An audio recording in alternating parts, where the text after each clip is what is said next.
Your business evolves, but your digital presence usually doesn't. Your website still reflects who you were, not who you are now.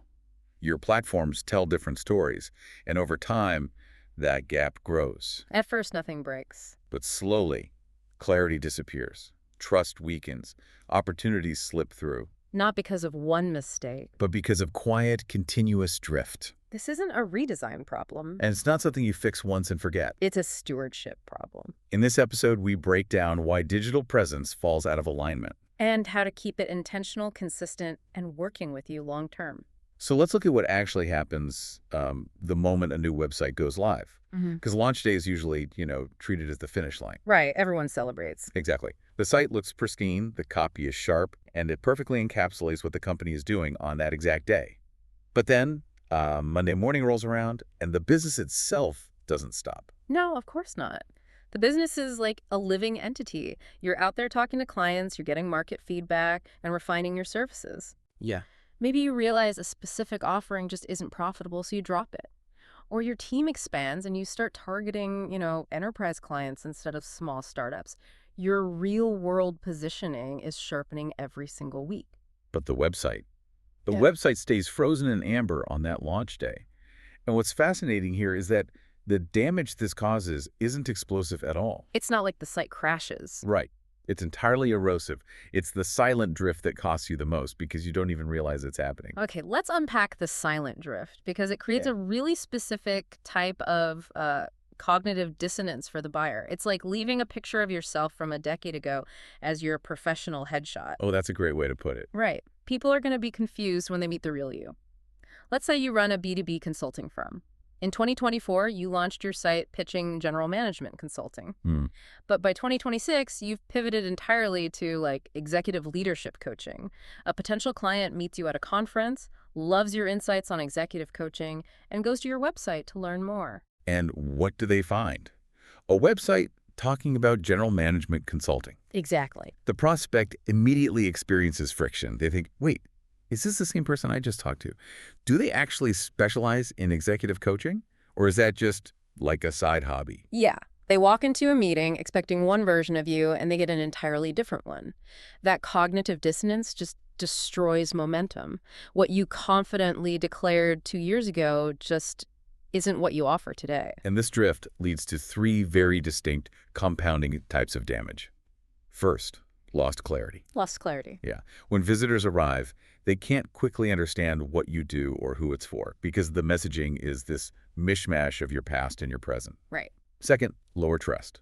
A stale presence subconsciously signals to a buyer that this is a business that isn't, paying attention to the details. Which leads right into the third one, which honestly hurts the most. Yeah. Missed opportunities. Absolutely. The right people, your ideal high-ticket clients, actually arrive at your site. I mean, the marketing worked. But because they don't see themselves in the outdated messaging, they just don't recognize the value, so they leave, they bounce. And you never even knew they were there. That's a quiet loss. Have you ever looked at your own website and thought, wait, who is this even talking about anymore? Let us know your experience in the comments below, because I think a lot of us have that blind spot. We absolutely do. And the traditional instinct, when you realize your site is outdated, is to panic. You commission a massive, expensive redesign project. Burn it all down and start over. Exactly. But because this drift is an ongoing, erosive reality of running a business, a one-time redesign is never going to permanently solve the problem. Right. You might catch up to reality for a few weeks, but then the drift simply begins again. That is why we have to shift our entire framework from website maintenance to digital presence stewardship. Wait, I need to play devil's advocate here for a second. Isn't stewardship just a fancy corporate word for website maintenance? Aren't we just talking about updating plugins? I get why it sounds like that. But no. Yeah. If we connect this to the bigger picture, maintenance is just reacting when a link breaks. Okay. Stewardship is proactively ensuring the site reflects your current reality. It's the active, deliberate alignment of three things. First, your business, which naturally evolves its offerings. Right. Second, your message, which needs to clearly articulate that evolution. And third, your presence, which is the digital system reflecting both. So it's not about waking up on a Tuesday, reading a trend report, and completely overhauling your identity. Not at all. You aren't changing who you are. You are ensuring your digital presence accurately reflects your current, sharpened reality. Think about your own central brand direction. How often do you actively realign your digital message with your current business goals? Drop a comment below and let's discuss. I love that. So it's the difference between remodeling the house every month versus making sure the map actually leads to the house you've built. Precisely. Maintenance is waiting for a 404 error page. Stewardship is proactive discipline. Okay, so if we accept that this requires ongoing stewardship, where do we actually start? Because trying to fix every digital channel at once sounds, well, paralyzing. It does, but it starts with the anchor. And the anchor of this entire ecosystem is the website. Every single other channel you have, every social media profile, every email newsletter, every ad campaign eventually points back here. Right, because on LinkedIn or Instagram, you're just renting space on someone else's platform. They control the layout, they control the algorithm, and the context. Exactly. But your website carries the actual weight of your digital identity. And there are 3 specific burdens the website has to carry as that anchor. Okay, what are they? First is positioning. This is where you firmly plant your flag in the market and declare exactly who you serve and what level you operate at. Got it. Second is messaging. This is the language you use, the tone, and the specific articulation of your value. But the third burden is the most critical, and it's the one most often ignored: the decision flow. The decision flow. Let's really dig into the mechanism of that, because it's so much more than just slapping a Contact Us button at the top right of the screen, right? Absolutely. Decision flow is the psychological breadcrumb trail you lay out for the visitor. How does a prospect move from initial skeptical interest to taking a concrete, confident action? It has to answer their silent objections in the exact right order. Yes, it has to provide social proof right when their skepticism peaks. It has to guide them to a frictionless next step. If your messaging is outdated, that decision flow is broken and they just leave. That makes perfect sense. But once that anchor, the website, is secured and the positioning is accurate, stewardship has to move outward, right? Because a website alone isn't a presence. Exactly. Your presence extends far beyond it into a much wider ecosystem. Yeah. Because your clients aren't just sitting on your website. They're getting your automated emails, they're seeing your LinkedIn updates, they're reading your old blog posts. So what does this all mean in practice? It means a legacy email template is like a rogue salesperson giving your clients outdated quotes. Oh, that is exactly what it is. Think about it.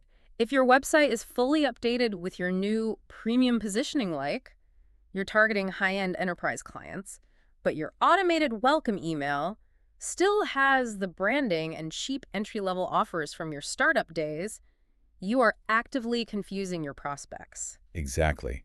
It's about turning scattered noise into one coherent signal. Because when prospects get confused, they don't ask for clarification, they just walk away. Yeah. Stewardship connects all your scattered channels into a single unified direction. Let's look at social platforms. For most professionals, that's LinkedIn or Instagram. Right. Stewardship means your activity on these platforms is aligned with your core positioning. You aren't just posting random content to feed the algorithm or chase engagement metrics. Your posts are outposts that drive people back to the anchor. It's intentional. You see this disconnect all the time. A CEO goes to a conference, gets inspired, and completely rewrites their LinkedIn headline to sound like a visionary futurist. Yep, happens constantly. But they completely forget to update the About page on their company website, which still lists them as a, technical project manager. Does your LinkedIn profile say the exact same thing as your website's homepage? Be honest in the comments. It is so easy for those platforms to drift apart. And beyond social media and email, there is content. Like articles and thought leadership. Right. Under a stewardship model, content systematically supports your authority over time. If old content contradicts your current positioning, stewardship demands that you update it or remove it. And then there's search, which is a massive part of this ecosystem. And we aren't just talking about stuffing keywords into blog posts. We're talking about structural SEO. Yes, which is fundamentally about keeping your architecture clean so you remain discoverable as your business and your offers evolve. So to summarize what stewardship actually does across this whole ecosystem, 1, it keeps your presence current. 2, it maintains technical stability. 3, it refines your messaging gradually over time, avoiding those panic rewrites. And 4, it aligns all channels to broadcast one coherent signal. But none of this matters Like none of the messaging, the positioning, the alignment if the underlying technology collapses. Here's where it gets really interesting. We are talking about the plumbing of your digital house. Right. Nobody cares about it until a pipe bursts. This raises an important question. Are you building on a solid foundation, or are you just painting over cracks? You can have the most persuasive, beautifully aligned messaging in the world, but if the site takes 10 seconds to load or the SSL certificate expires, you have zero digital presence. I used to think of this as the plumbing, but it's really more like the foundation of a skyscraper. Yeah. You can pour millions into the penthouse interior, your branding, your copy, but if you ignore the rebar and concrete, the whole building gets condemned.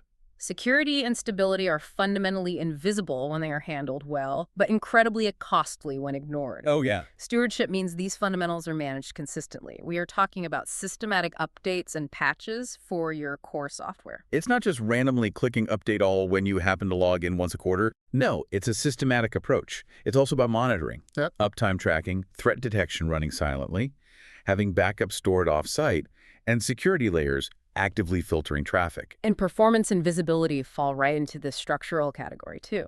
Focus on speed, which earns search credit, and structure, clean architecture, honest optimization that compounds. Exactly.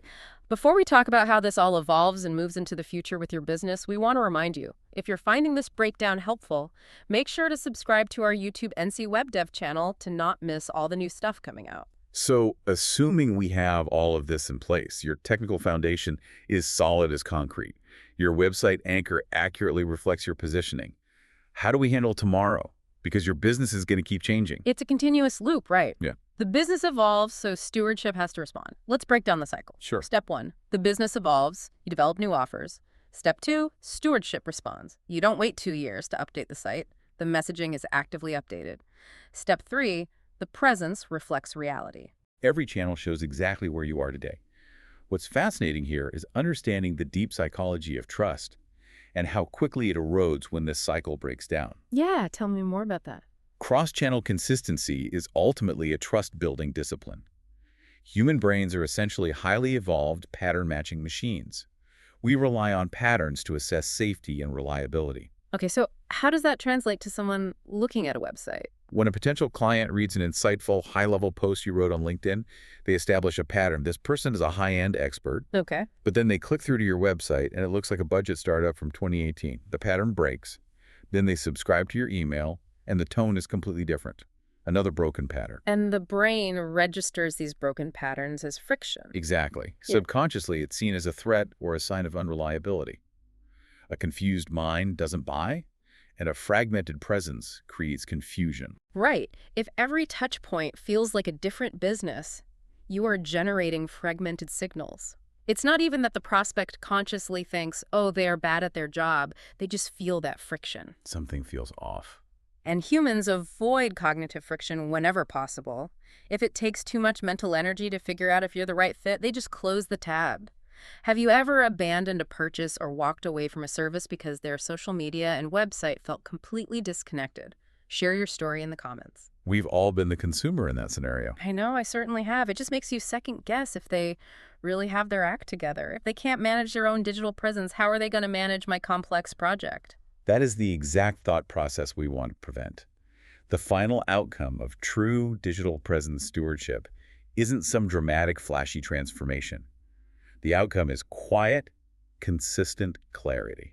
I love that phrase, quiet, consistent clarity. It's a presence that simply works. Yeah. It feels coherent. It builds trust through consistency over time.